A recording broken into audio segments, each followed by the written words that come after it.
హుజురాబాద్ నియోజకవర్గంలో ఉన్న రైతులందరికీ కూడా పేరు పేరున నా నమస్కారాలు తెలియజేస్తా ఉన్నాను. ప్రత్యేకంగా రేవంత్ రెడ్డి గారికి నా నమస్కారాలు తెలియజేస్తా ఉన్నాను. గౌరవనీయులు ముఖ్యమంత్రి రేవంత్ రెడ్డి గారు, మీరు కన్నెపల్లి పంప్ హౌస్ దగ్గర నీళ్ళు ఎత్తకపోవడం వల్ల ఇలా కన్నెపల్లి పంప్ హౌస్ లో నీళ్ళు ఎత్తితే అన్నారం బ్యారేజ్, అన్నారం నుంచి సుందిలా నుంచి ఎల్లంపల్లి నుంచి Nandimedaram pump house, Nandimedaram pump house నుంచి మిడ్ మానేరు నుంచి జంక్షన్ గా ఇటు కిందికి ఎస్ఆర్ఎస్పీకి, అటు పైకి మల్లన్న సాగర్ కి అటు దిక్కు నీళ్లు పోయే అవకాశం ఉన్న లక్షలాది క్యూసెక్లని మీరు సముద్రంలో కలిపేయడం వల్ల ఇలా రైతులు తీవ్రంగా ఇబ్బంది పడతా ఉన్నారు. ఇలా ఇది కాలం తెచ్చిన కరువు కాదు, ఇది రేవంత్ రెడ్డి గారు తెచ్చిన కరువు అని చెప్పక తప్పదని చెప్పి సందర్భంగా తెలియజేస్తా ఉన్నాను.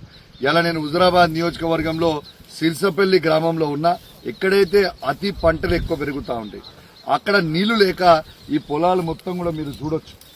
ఇలా నాట్లేయలేదు. ఇలా రైతులు క్రేన్లు తీసుకొని వచ్చిర్రు బాయిలు తోడుకుందామని. ఆ బావి కూడా మీకు నేను చూపిస్తా. ఒకసారి ఆ బాయిలు కూడా ఏ విధంగా ఈ బాయిలు నీళ్లు ఎండిపోయాయో మీరే చూడొచ్చు.